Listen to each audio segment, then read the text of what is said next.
Every day, millions of people go online to search for local businesses. When you make a website on WordPress.com, you make it easier for your customers to find you. You don't need experience in making a website.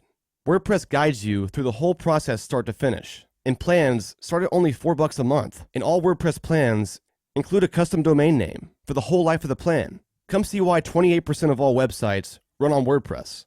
Get started today with 15% off any new plan purchase when you go to WordPress.com/Atlanta. WordPress.com/Atlanta.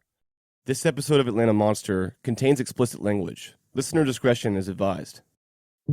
I'm in a recording studio and I'm recording a song and my phone rings. It's Wayne Williams.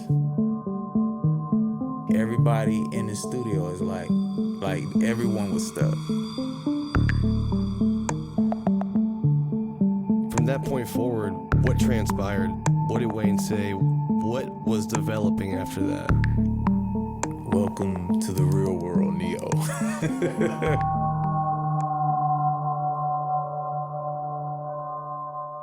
So you know Wayne Williams. Absolutely. Describe Wayne to me. What's he like?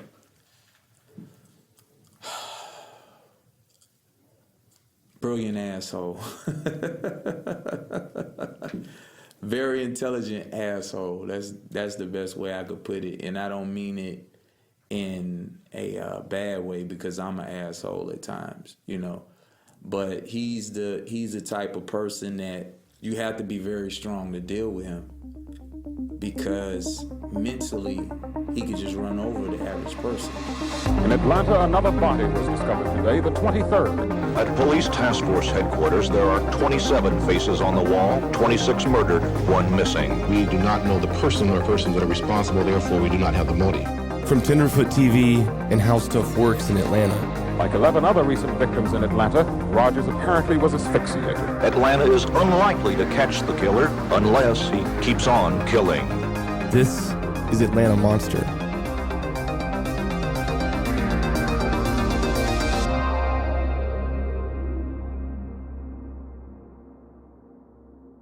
The average person doesn't have the mental acumen to be able to hold conversations with this guy. I'll tell you about the asshole part. There have been multiple conversations that me and him have had that end up in me, you know, basically having to curse him out and tell him, look, dude, you got to shut the fuck up and let me do what I know how to do. You've been in prison for over 30 years and you don't understand how the world is operating right now. You understand? And you can't go under the premise and guise of how things were operating before you left the real world. So shut the fuck up and let me do what I do. And trying to control things or what? Absolutely. Absolutely. If you're not strong, he will have you doing some shit that maybe you don't want to do. It's been a roller coaster ride. It's been a roller coaster ride for the simple fact that you're dealing with, a microcosm of so many different emotions, and you're dealing with such a extreme personality. You're dealing with the guy who was supposed to be L.A. Reid. You understand? Wayne Williams started a radio station when he was 15 years old, and it was successful. His family was educators, and his dad was a college professor. He knew the people in the affluent circles of the city of Atlanta. You imagine somebody like myself who has a very strong personality. Now, I meet this guy 35 years removed from everything that has transpired. And all of the psychological damage and everything else that he's had to endure. So we bump heads a lot, you know. But you have to think, there's a guy who had all his promise and was only child and has been in prison and has had to watch his mom wither away and die, watch his dad wither away and die. When you first talked to Wayne, what did he tell you? In your first conversation, what was he saying to you? He started doing the background on me. He found out what I had already been doing as far as community activism and educating people in the black community. So when we first talked, he wanted me to know that he was impressed with what he had already learned about me. So because he learned all of these things about me, he said he thought I was the perfect person to put together a documentary piece because I was aware of things that publicly most Americans just don't think is possible or would never believe. The cover up by both the GBI and the FBI and how they played such a hand in this, because of course whenever you get involved with something like this, it's always going to be a certain level of fear that will always be looming. What do you think Wayne cares about most as a person? I think from what I know about him now, and this is a fault of his, very selfless human being. Selfless, so much so that he hurts himself. He's more concerned with helping this guy this is a good kid. He's not supposed to be here. Right? You mean like someone in prison with him? Yeah, absolutely. And the thing of it is that, dude, if you get out of prison and we prove what we can potentially prove, you're going to be able to help a lot of people that are in this kid's situation. You think Wayne cares more about other people than he does himself? Yep. Absolutely. I'm the same way, so I understand it. When you live in this world and you meet Morpheus, so to speak, and you make a decision to take the red pill, and you see the injustices, and you see the things that we see in this world that we just know are not right, but then you have an understanding of it from my perspective, or Wayne's perspective. It always has to be a patsy. And usually the person who's the patsy, they have some kind of connection, just as Lee Harvey Oswald did, to the CIA or to some sort of governmental agency, right? Where do you draw the line between conspiracy theories and fact? I don't even consider the concept of what people say conspiracy theory as a real thing, because is it a conspiracy theory, or were the facts or what was presented to the public altered to make it seem a certain way? I know the truth. Wayne knows the truth. The problem is we live in a world in which people have been programmed not to ask questions. Dwayne may be right about this. There seems to be a lot of lingering doubt when it comes to Wayne Williams' guilt, but it's not exactly widely discussed. For example, I'd heard varying opinions of Wayne's physical capacity to kill and dispose of Nathaniel Cater. The 27-year-old was one of the few adult victims of the Atlanta child murders. I asked Dwayne what he thought about that. The murder of Nathaniel Cater and it being blamed on Wayne Williams, it's no way it could have happened at all. In the court case, Wayne's car never stopped on the bridge. So a 6'1", 180-pound man was thrown from a moving car over a barrier that's about 5 feet high. How? He-Man can't do that. This guy's 6'1", how is he gonna fit out of a window of a car? Nathaniel Cater was a badass.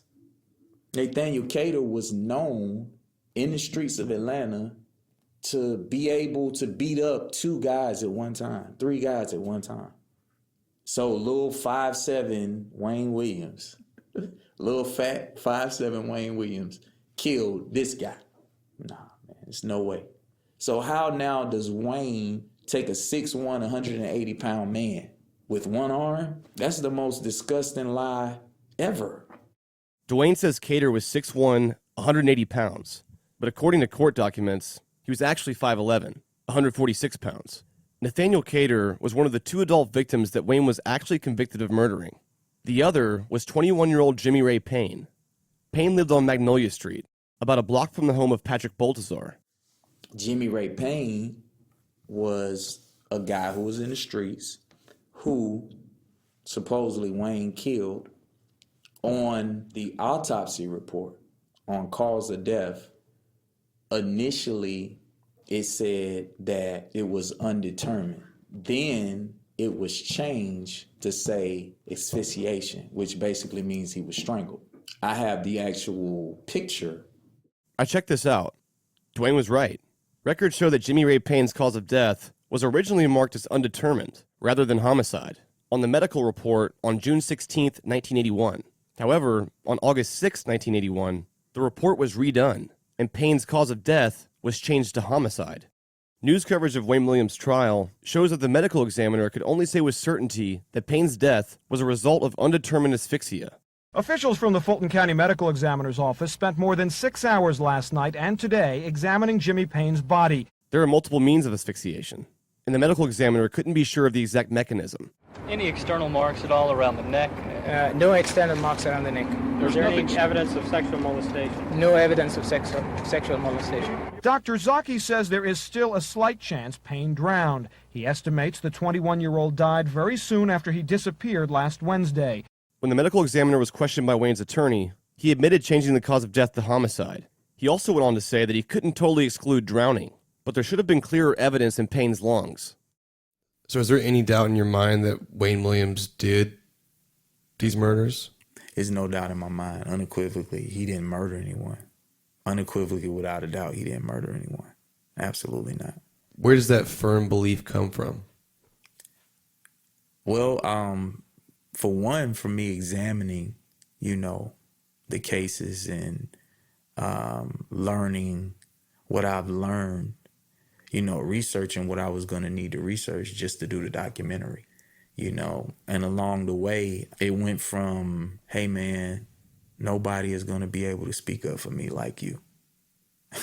So does Wayne want to get out of jail? He wants to get out of prison, but he also wants justice for the families. More than anything else, we consider him the 30th victim. Does Wayne consider himself a victim? He doesn't, but I do. Do you think there is a killer or killers out there responsible for some of these murders that have never been apprehended? Yes. I know that there is. That's a fact, Jack. That is an absolute fact. Dwayne told me he wasn't the only one who believed in Wayne's innocence. In fact, there were two reputable sources, public figures. One was named Sidney Dorsey, and the other was Louis Graham, who worked as detectives on Wayne's case back in the early 80s. Graham even tried to reopen the case in DeKalb County back in 2005. So one of the things we hope to be able to do is to get the actual notes from Louis Graham. And Louis Graham and Sidney Dorsey were pretty close. Both of these guys were detectives for Atlanta Police Department. Sidney ended up being the sheriff for DeKalb County. I think what he was really trying to do is he was trying to solve the murders initially. He found out, for one, that there were multiple people that were doing the murders. They were prepared to make arrests. Did he find any evidence that would... Oh, absolutely. Absolutely. I mean, Sidney Dorsey is the key to all of this. If you get an interview with Sidney Dorsey, he has all of the intimate knowledge as far as the police work. Where is he now? He's in Reedsville State Prison, doing a life sentence.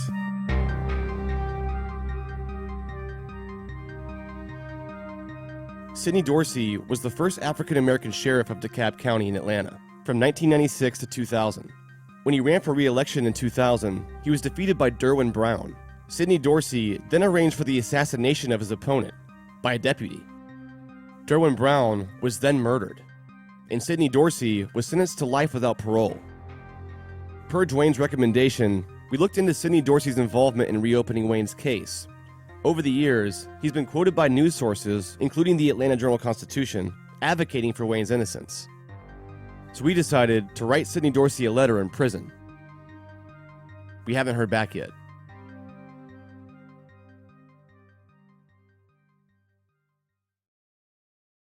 Now, a quick break.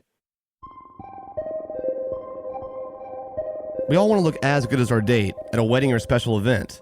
The problem is, There's no way you want to spend as much time or money as she did shopping for her outfit. That's why blacktux.com is your answer. High-quality rental suits and tuxedos delivered right to your doorstep. The Black Tux is the easiest way for guys to rent suits and tuxedos online. The Black Tux lets you create your own look, or you can choose from tons of stylist-selected outfits. Suits are expensive. They usually retail around $1,200, but at the Black Tux, they start at just $95. They have expert customer care, and all this can be done completely online.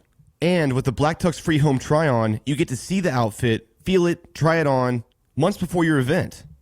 After ordering, your suit will arrive 14 days before your event. And if anything is less than perfect, the Black Tux will send you a free replacement right away. And when your event's over, just drop your rental back in the mail. And shipping is free both ways. And right now they have a special offer. Go to theblacktux.com/monster and get $20 off your purchase. That's theblacktux.com/monster for $20 off your purchase. The Black Tux. Premium rental suits and tuxedos delivered.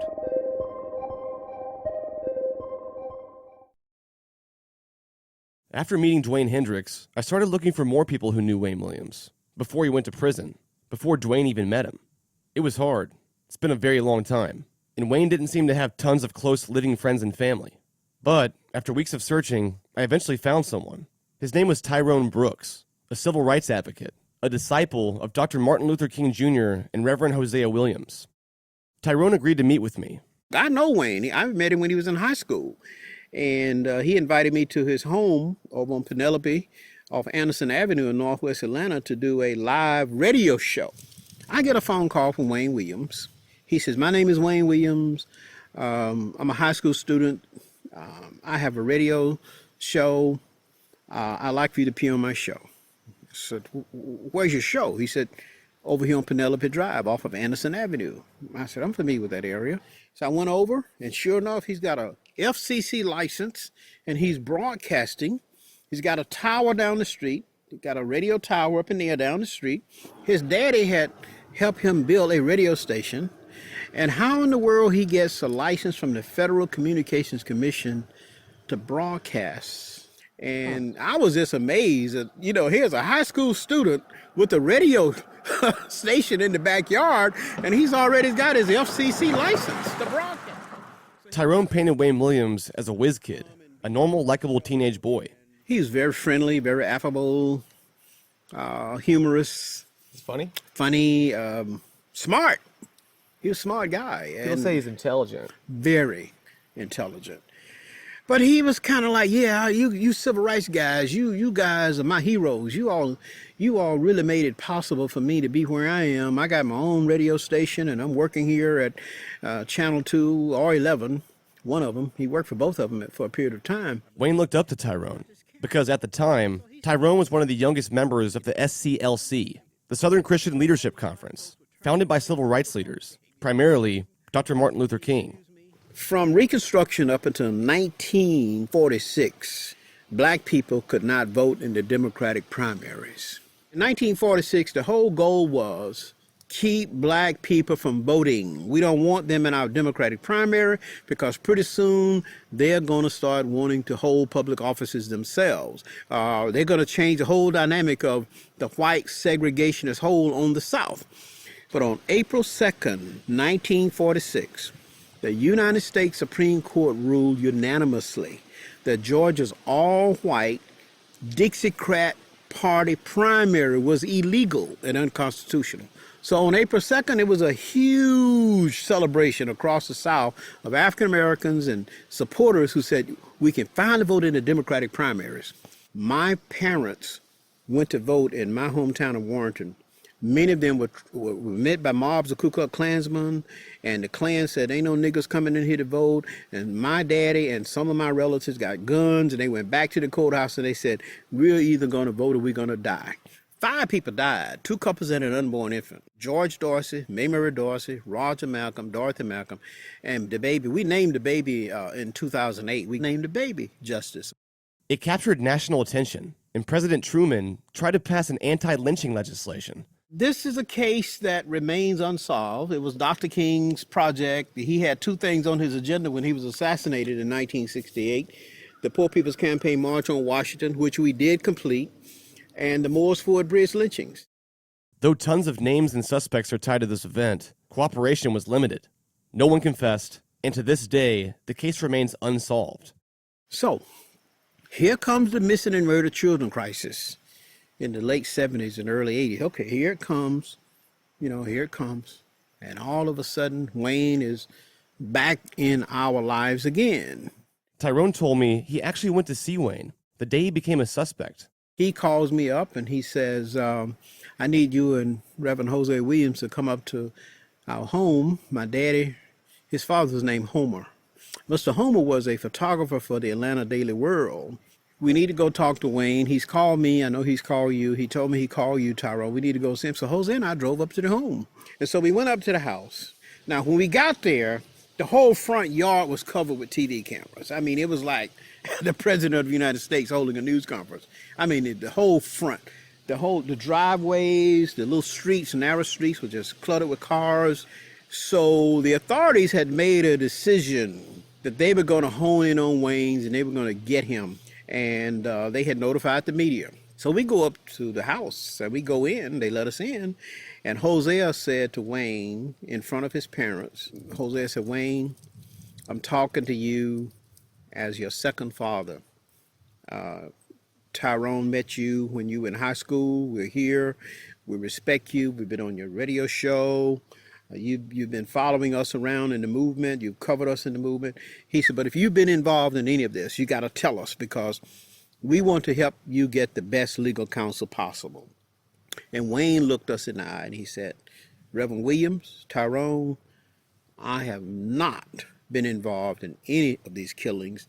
I've only tried to cover the killings. I've only been following the authorities. I've been getting leads and tips, and people on the inside of the police departments have been calling me and telling me, they found the body here, and he would go to that spot and he'd be set up there with his camera. They were calling him? Yeah, people on the inside of the police department. He had connections. And I think he stepped on toes and he rubbed people the wrong way. But he told us that night, and he convinced me that he was not involved in any killings. He said they have to find a scapegoat to close his case out. Was he telling the truth? I believe he did. I believe he was telling the truth. I think he told us the truth that night, and I believe he has maintained all along. I think Wayne is prepared to die standing on his conviction of telling the truth. I think it's a tragedy for Atlanta. I think it's a tragedy for the American criminal justice system to have an innocent person incarcerated for something they did not do. And the sad fact is the real killers were never captured. The real killers have never been punished. We believe the Ku Klux Klan is connected to this. And we believe that some of these white officers who are Klansmen, closet Klansmen, they are out here picking up these young black kids. Is that true? I believe that was a semblance of truth to it. I really believe that was a Klan connection. I'm convinced that Wayne Williams is innocent of any murder. I think Wayne Williams probably just got a little too close to the investigators. They were frustrated. And the thing that really, really is important to me is the fact that the two lead detectives who worked the case, Louis Graham, who was chief of homicide for the city of Atlanta for many years. Then he went over to Fulton County, became chief. Then he went to DeKalb County, became chief. Before Louis Graham died, Louis would always see me in passing, and he would say, man, you're someone that we'll always respect. You had the courage to speak the truth to power. We were convinced that Wayne Williams did not commit those crimes. And his partner was Sidney Dorsey, Detective Sidney Dorsey, who later became sheriff of DeKalb County, who's, famous for another reason. But they both said to me, there should have been more people in Atlanta standing up and speaking out and telling the truth about Wayne Williams. I asked Mike McComas about his thoughts on the racial tensions around the Atlanta child murders. It always comes back to racial tensions. Of course, there was a lot of racial tensions. People were afraid of each other. I mean, I don't think it's any worse than it is now. But when you have a Pacific crime, that adds fuel to the fire. And like I said, the blacks wanted it to be white and the whites wanted it to be a black. And I didn't care who it was as long as we caught them. I could have cared less. But I don't think the racial tensions then were any worse than they are now. I mean, people treated me with respect and I treated them with respect. And so I don't think it's any different than what it is now. It was just it was a very tense time. It was very tense. There's always been, discrimination. There always has been. I'm fearful to say that there always will be. There's just always going to be somebody that's going to discriminate. There's blacks that discriminate against whites and whites that discriminate against blacks.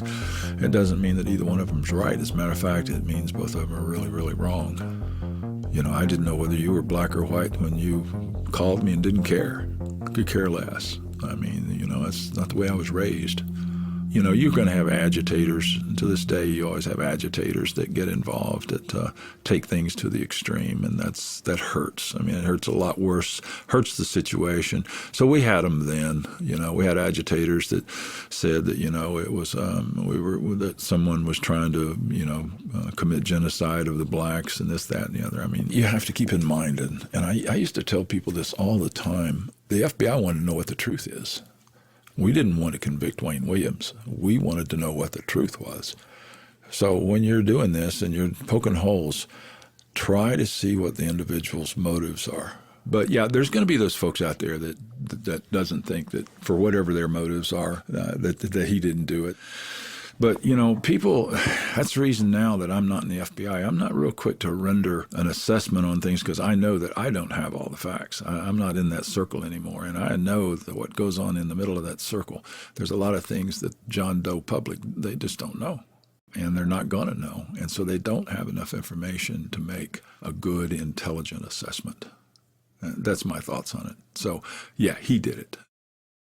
Why do you think Wayne Williams still says he didn't do it? Well, I'm not real sure that there would be any advantage to him admitting it, for the first thing. But I think Wayne has some mental issues, some disorders that would cause someone to be a compulsive liar. I don't think he'll ever admit it. I don't think he has the ability to admit it. Shoot, he's been in there now. We convicted him in 82, so I mean he's got 35 years in prison now. Just like McComas, Popcorn also thinks Wayne Williams is guilty, and that Wayne is the Atlanta child murderer, but he acknowledges people's disbelief. He didn't necessarily look like a cold-blooded murderer. He was not a threatening character. The first time I looked on him, I almost laughed. I said, this guy, but he was not threatening, and that's why he got away with it, because people said, how could this guy murder that many kids? They refused to believe it. You know, if somebody has a better suspect out there, please let us know, but there's no one has ever come forward with anyone else. But after Wayne Williams was apprehended, did the murders actually stop? The best evidence of all was last body that fell off the bridge, we arrested Wayne Williams. There ain't been a murder since. What do you mean, no murder since? After we arrested him, there were no more victims. So since 81, there's been no murdered African-American Oh, of kids? course there has been. Don't you read the papers? But none with the similar MO. There have been no similar murders since that last body fell off the bridge. Strangling? Strangling, taking off the street, young, black, male, taken off the street, strangled, and dumped. Now, the people who don't believe would have you believe that the murders still continue, that the newspapers are just covering it up with the police. I mean, I've heard that said. The murders have continued all this time, just the police and the media are not reporting them. Do you think I'm an idiot? You work for the media, do you? Do you think it's true? No. But this is the stupid shit they come up with. But Wayne, that was the best evidence. The every 10-day pattern of a kid stripped, dumped, and stopped, and we didn't have any more. Why do you think Wayne Williams still claims he's innocent? Because that's Wayne Williams. One of the things, Wayne Williams thought he was smarter than us, and I said his biggest mistake was overestimating his intelligence and underestimating ours. And he thought he can commit the perfect crime. He wanted to show the world that he was smarter than everyone else. So this was an ego trip for him. I tell people in my bureau career, I put 5 men in prison who murdered a total of 35 people, and 25 of them were done by one man. How many people can say that? Good old-fashioned police work, nothing fancy, just sitting under a bridge waiting for something to happen. If you come up with a better suspect, please let us know. But right now, this is the best suspect we got going. Like now when you look back on it, I feel like they need to put it on somebody. And he kind of like fell into place. And then it didn't help that after they got him, it stopped. So, that just say, oh, we got the right man. That doesn't necessarily mean he's the right man, but, it stopped. I mean, I think he could have did some stuff, but I definitely don't think he did all of it. Even if he did any of them, But the only thing hurting him is they stopped. Once they got him, They stopped. So it's like, well, even if we ain't got the man, they stop. Problem solved. With Wayne Williams under arrest, everyone thinks they can relax, and the string of murders has stopped, but it just may be that whoever is really doing it, if it's not Wayne Williams, they decide, well, now it's a good time to stop because this other guy's in jail for it. Many people think, well, maybe these murders didn't stop with Wayne Williams' arrest. There's a lot of contention around the distinction between the murder of children and the murders of these adults who Wayne Williams was directly convicted of killing, and whether those are necessarily a part of the same pattern crimes. They seem like valid questions to ask, in my opinion. Every single child that was identified as part of the pattern cases of the Atlanta child murders wasn't strangled, and they all weren't in the same place or found in the same place or from the same place, more or less, generally when you have that volume, but not all of them. There's always this sense that what evidence was collected, what evidence was lost. How many children, black males from poverty areas, disappeared after Wayne Williams went to jail? The list existed. After he was convicted, the list disappeared.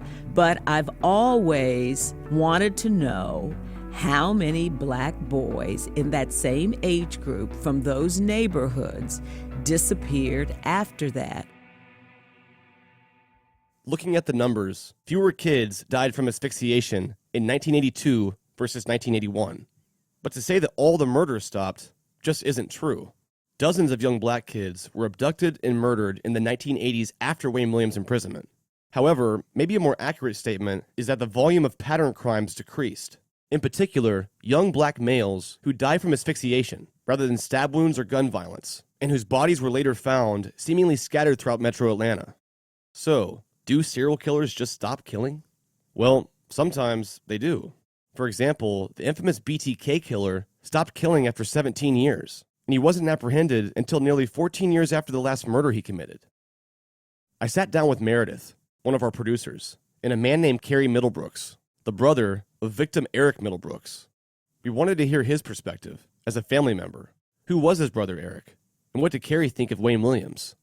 My foster dad called me and he woke me up. He said, well, come over here. I want to talk to you about something. He said, well, I don't know how to tell you this, but Eric was killed last night. I guess I just didn't know what to say at that point. So finally I said, well, what happened? And he said, well, they found him behind the Howard Johnson Hotel, behind some dumpsters. So what happened? Did somebody shoot him or what? And they said, well, no, he was seriously injured.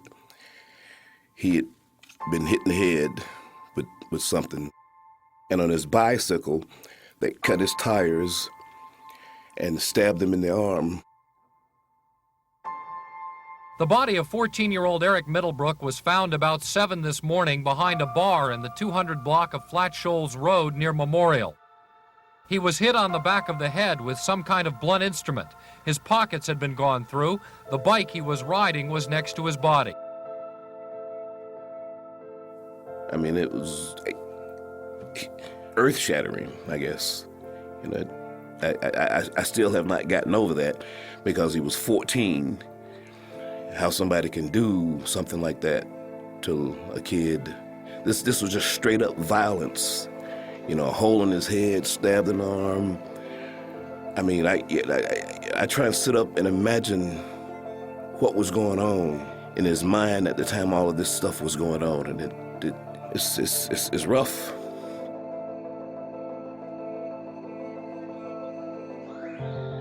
But I actually became an Atlanta police officer because my brother had been killed. I had just gotten out of Marine Corps. I was working as a security officer at the Peachtree Plaza Hotel. One of my supervisors said, you know, the city of Atlanta is hiring. Why don't you become a police officer?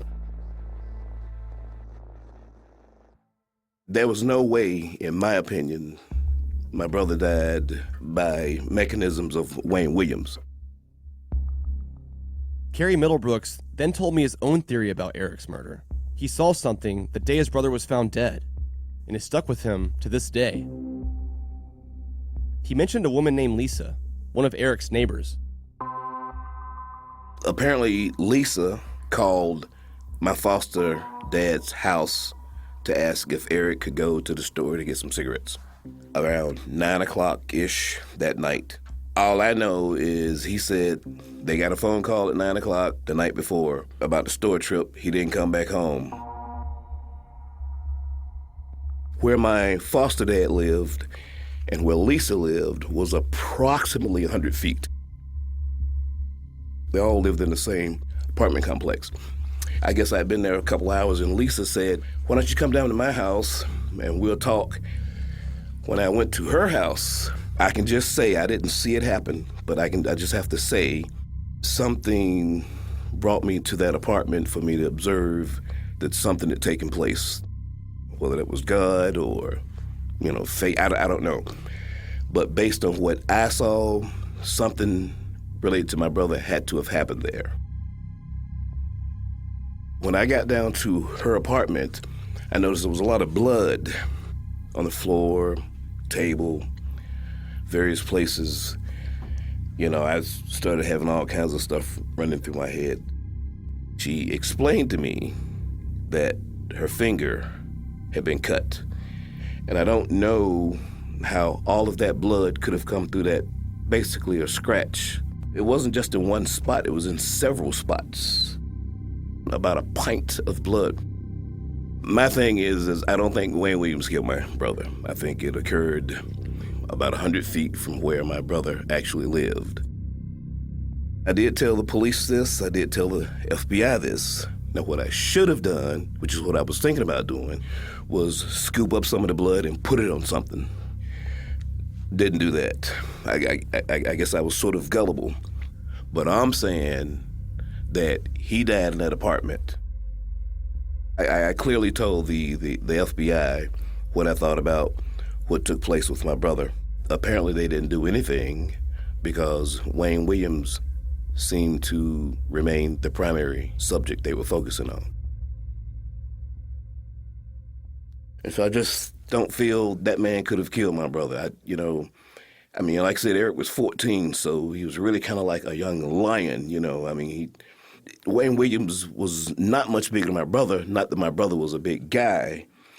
To me, Eric would have had to have been killed sort of like in an enclosed area or confined area.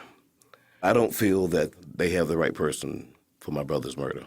I think they were kind of reaching for straws. At one point they called him a psychic.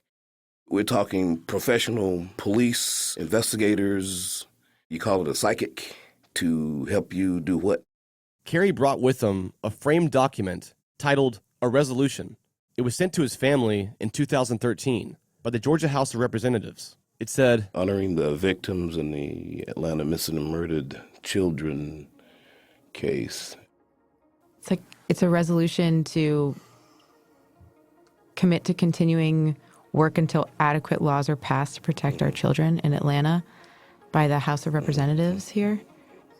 Is this consolation? Did you feel good about receiving this? It's just a plaque or some acknowledgement that something occurred with a bunch of names on it, but it doesn't resolve anything. But yeah, hopefully y'all can do something with this, man. Wayne Williams has been saying that he's innocent. How innocent, I don't know, but I don't think he killed my brother. Kerry Middlebrooks was now the second relative of a victim to tell me he did not believe Wayne Williams was guilty, at least for any crime against his family. Back in my very first meeting with Dwayne Hendricks, he mentioned a man that knew Wayne Williams very well back in the day. His name was Jimmy Howard. Jimmy would be what you would say was Wayne's protege. He was the lead singer for the group that Wayne was managing at the time. And he was the guy who was with Wayne every day. And he was part of the band that Wayne was putting together right before he was arrested. The same one Wayne mentioned in his press conference. Jimmy knew Wayne back at the very beginning, when Wayne was in his early 20s, trying to start the next Jackson 5. Tell me this. Missing and murder kids. Who killed the kids? They ain't got Wayne Telling killing no kid. They got the Wayne child with 2 grown adults, man. Look at all them other kids that are there. Look at them. See, the number one thing here to me, number one, you got the parents out here who kids has been murdered. They number one. That never been closed. That wound's still open. But the place keep moving on. Wayne Williams, number 2, a man that y'all use for an scapegoat. Lock this man up. Forget about it. Then y'all think y'all done solved the case. Ask Jimmy how he met Wayne in the first place. Man, I met Wayne in a talent show. We was doing a talent show. I was in a band. We was performing. You know, after all the acts done did their thing, they'd come out and say who won this, who placed this and that. But at the time when we hit the stage, the crowd, you know, they had a big spotlights and they'd shine. I was playing drums and they shined that light back there on me and the crowd just went crazy because I was singing and playing the drums at the same time. So when it was over with, as soon as we got ready to exit the stage to go out to the back and was greeting people and talking to people, that's when I met Wayne. And he came in, introduced us, and said, man, that was great, man. What's your name? Man, that was hot. Man, listen, man, you don't need to be on the drums. You need to be out here in the front. So I'm looking at him like, yeah. He said, what's your name? I told him. He said, man, hey, take my car. Get in touch with me, man. You got a number I can call? Man, I got some things I'm putting together. That's exactly how it went. So I didn't ever call him. I ended up seeing Wayne again at about 2 other shows, and then my brother said, see what are you talking about? And that's where it went, and he told me what he was doing. How old were you? 15, 16. And he said, I'm putting a group together. So one weekend, he asked me to come to the studio recording section, bring my mom and everybody. He said, I want to build this group around you. I met the guys, we talked, we all locked in pretty good. Mm-hmm. At the time, it was just them 2 guys I met, and then... So it was 3 of y'all? Yeah, and then the other 2 came, so it was 5. At that point, we went on and started doing songs, man, and just doing things.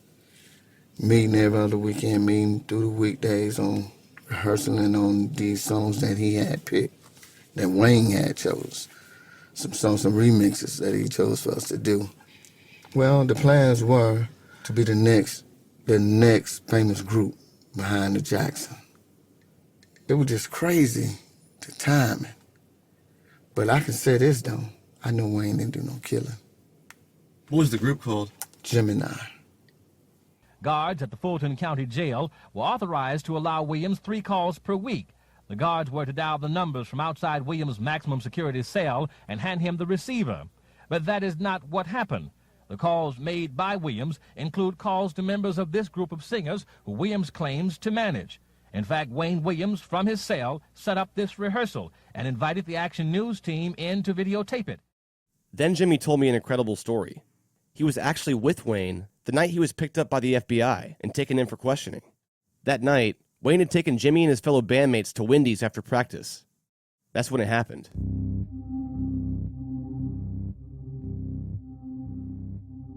We went to Wendy's on Fulton Industrial. We were sitting in the window. Man, you can see the cops, you can see the cars. They were just sitting there, the ones that we would recognize. Okay, we were sitting there and said, man, if they're gonna lock me up, I wish they just gonna lock me up. Stop harassing me. You know, everybody home, we got on Bankhead to take Brad home. And as we was going down that street, over down Bankhead, we went past Brad's house and turned around.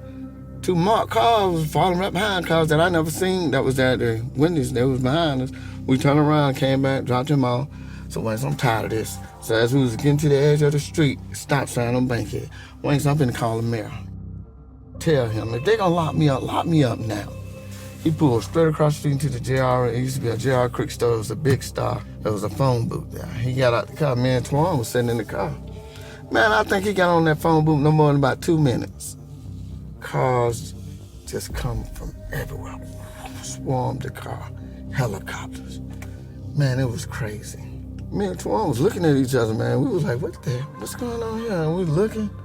Cop opened up the door. and put one over Twan and say, hey, come on, go with us. We're going to take Wayne with us. Twan said, why you going to do that, man? Do y'all think really Wayne killed them kids? I said, nah, he ain't did that, man. I don't believe that. He said, come on, we don't want the media seeing you guys. Come on, he covers us. We're going to carry y'all home. We're going to take Wayne with us for some questions.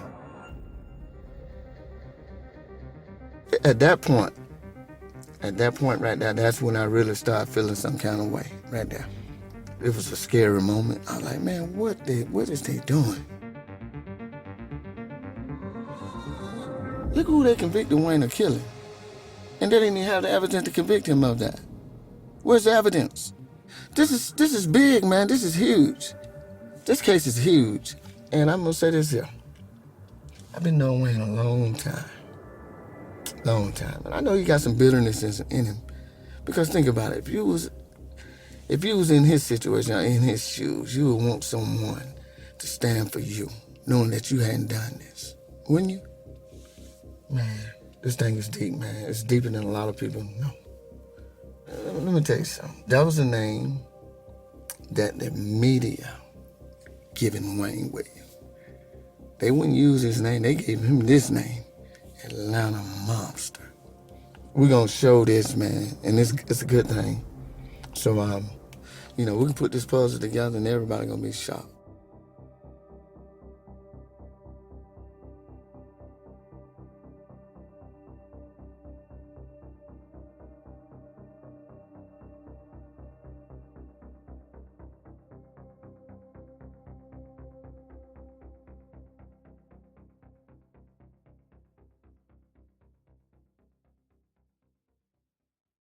We'll be right back after the break.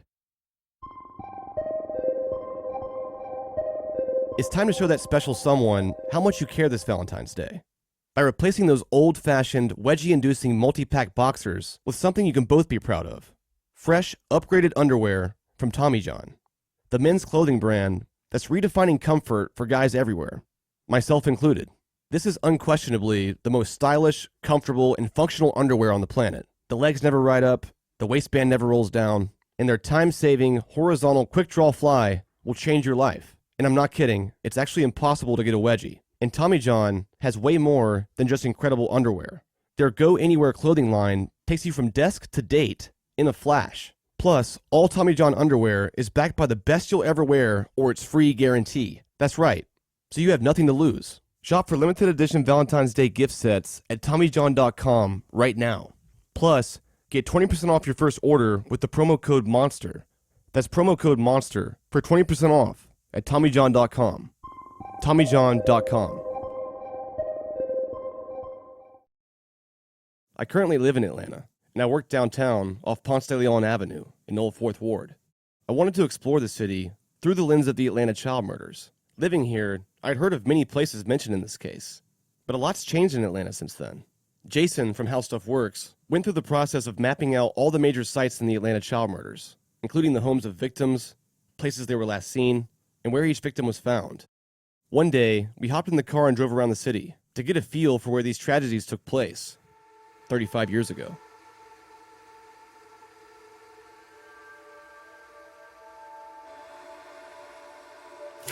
Where'd you get this?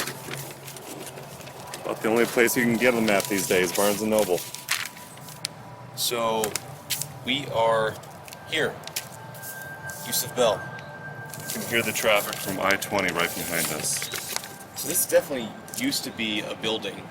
And they found Bell's body when it was abandoned. Yusuf was last seen 3 days ago. He was running an errand for a woman who lived in the apartment complex. He came to this little store at the corner of McDaniel and Georgia Avenue. If there's somebody out there like that has him, I just wish they knew that somebody here loves him, that a whole lot of people love him, that this whole community loves him, and they want him back too. Yusuf's body was found Thursday in an abandoned schoolhouse at Fulton and Martin Streets near the Atlanta Fulton County Stadium. Police believe the boy, who had been missing for 18 days, was strangled.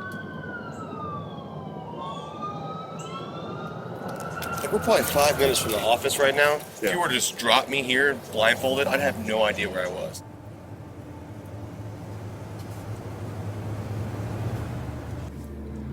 There was like a new kid disappearing every 3 or 4 weeks.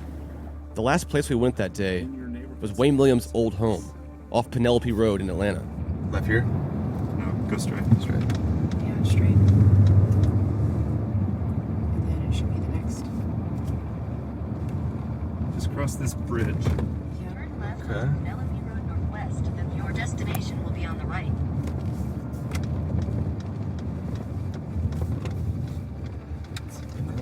Your destination is on the right. We turned down the street, and I went by myself to the door.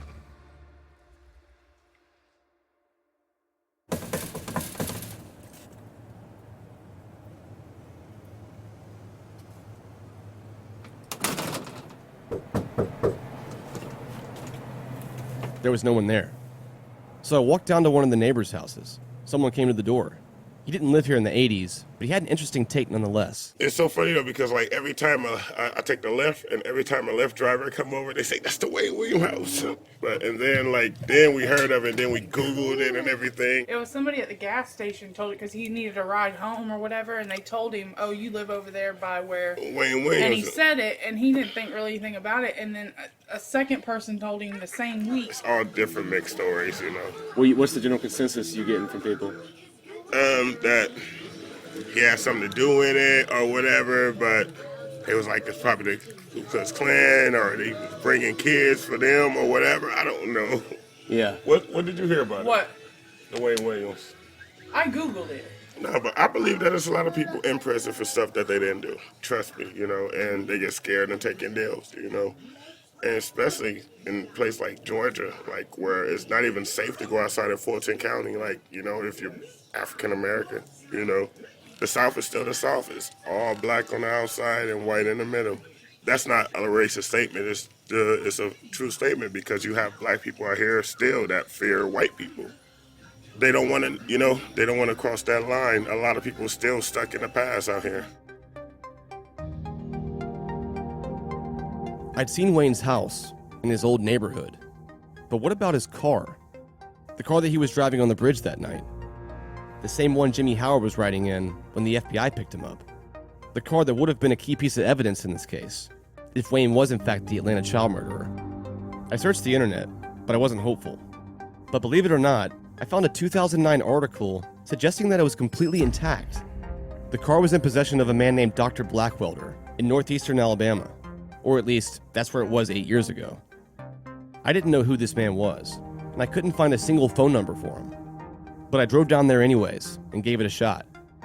Maybe the car was still around. And it was. Dr. Blackwelder was willing to give me his perspective. He was actually a good family friend of Wayne Williams, and had been there through the whole thing, including the trial. The trial was in '82, and I was head of the law enforcement and criminalistics program at a community college. He would want to know if I'd come look at some evidence and just give him an opinion about what I thought about the evidence, if it was any good or not. And as it ended up, I stayed through the whole trial and got to know Wayne's mom and dad real well. And then after it was over, I just stayed with them, and I kept going to see. Wayne's mother had cancer, and sometime during our conversation, she made me promise that I'd never turn my back on her baby. And I told her, I said, well, I'll promise you that I'll never turn my back on him. But I said, I'm not going to promise you I'm going to always agree with him, because he was hard to, you know, sometimes he and I didn't exactly agree on things. I asked Blackwelder why he even had the car. He explained that the car had been parked at the house of Wayne's father, Homer Williams, for years, just sitting there. And he just pretty much parked it in the backyard and just left it. And I went to the prison several times to see Wayne until I got to where I just had a heart attack and cancer and all that. And then Homer died, and Wayne called, and he said, you can have that station wagon if you want it. So my wife and I went over there with a rollback and got the car and brought it back over here. That's pretty much it. Most people just want to look at it and take pictures, but we have people about 2 or 3 times a month that want to buy it, yeah. Do you care if we look at it real quick while it's still some sunlight? No, go right ahead, yeah.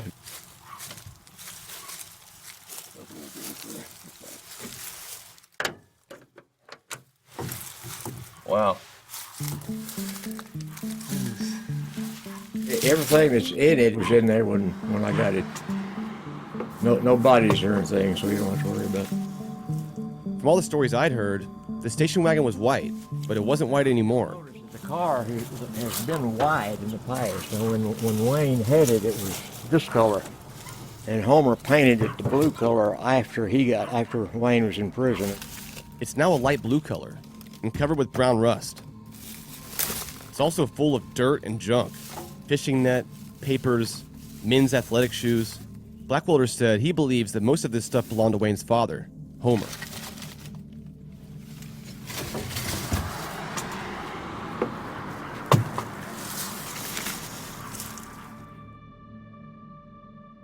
Blackwelder seemed pretty close to Wayne Williams and his family, so I asked him, what was Wayne like? He had an old police car that he had a scanner in it, and he would go out and take pictures of fires and crime scenes and things like that, and sell the pictures to anybody that wanted him. And he had a job of some type with WSB television. Now, he would make you think that he was the star of the show, but I think really he was just a runner of sorts, really, when it came right down to it, you know.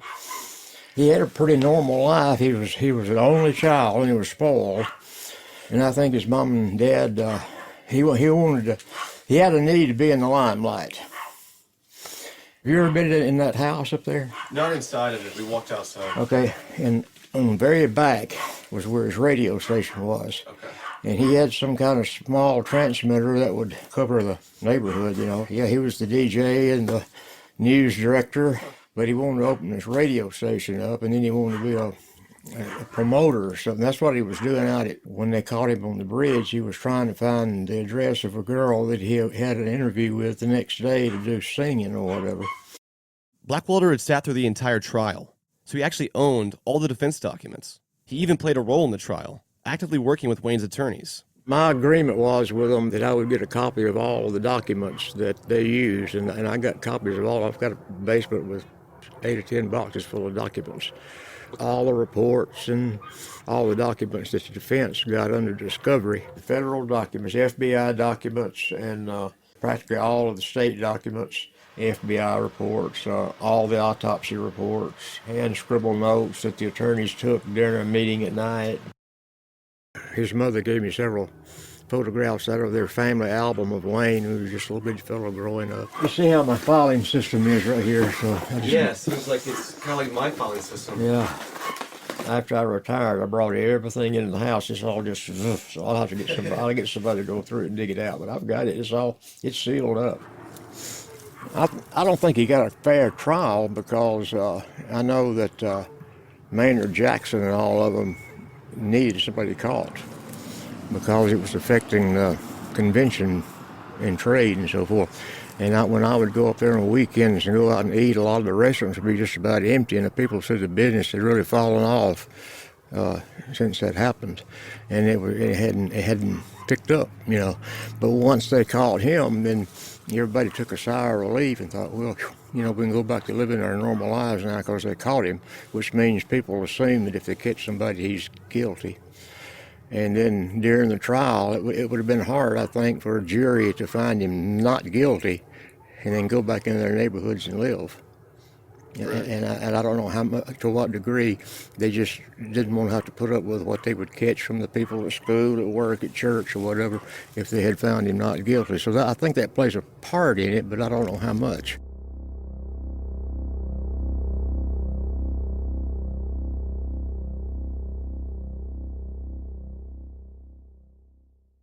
After several months of researching the Atlanta child murders and Wayne Williams himself, I found the case perplexing, and nobody seemed to agree on anything.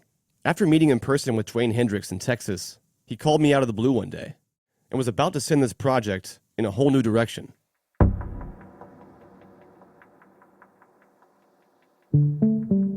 Hey, what's going on, Payne? I just wanted to reach out to you. I actually spoke with Wayne Williams about the podcast. He basically gave his blessing, gave me the green light, and he's willing to talk. Give me a call when you get the opportunity to.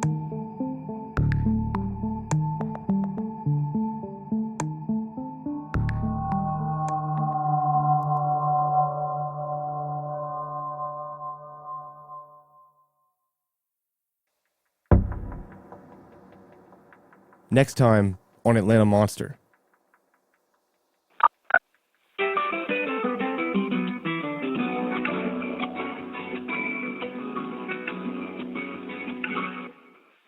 This conference is being recorded. Oh, my bad.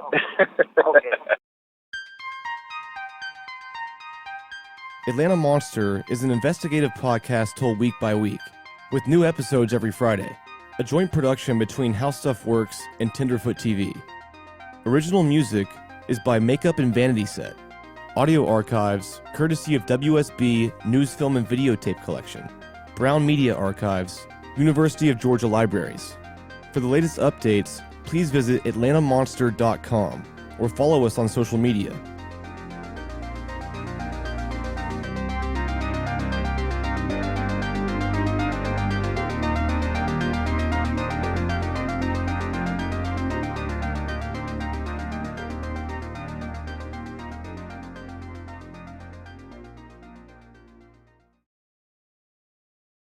Alexa, what's the temperature? Right now in Piedmont, it's 49 degrees with clear skies. Throughout the night, you can expect more of the same, with a low of 36 degrees. Alexa, thank you very much. You're welcome. Alexa, will you marry me? I don't want to be tied down. In fact, I can't be. I'm amorphous by nature. Are you taking her prisoner here? Yeah, I am, really. Hey guys, I'm Jack. I'm the founder and former editor-in-chief of Crack.com, and now I host the comedic news podcast, The Daily Zeitgeist, which, as the name suggests, comes out daily with my co-host Miles Gray and a third comedian guest. We talk through all the stories of the day. We try to take a sample of the national shared consciousness and just try and give a new perspective on the news, and we actually do some research. So yeah, find us on Apple Podcasts or wherever fine podcasts are given away for free. Warning, explicit language. Thank you, Miles.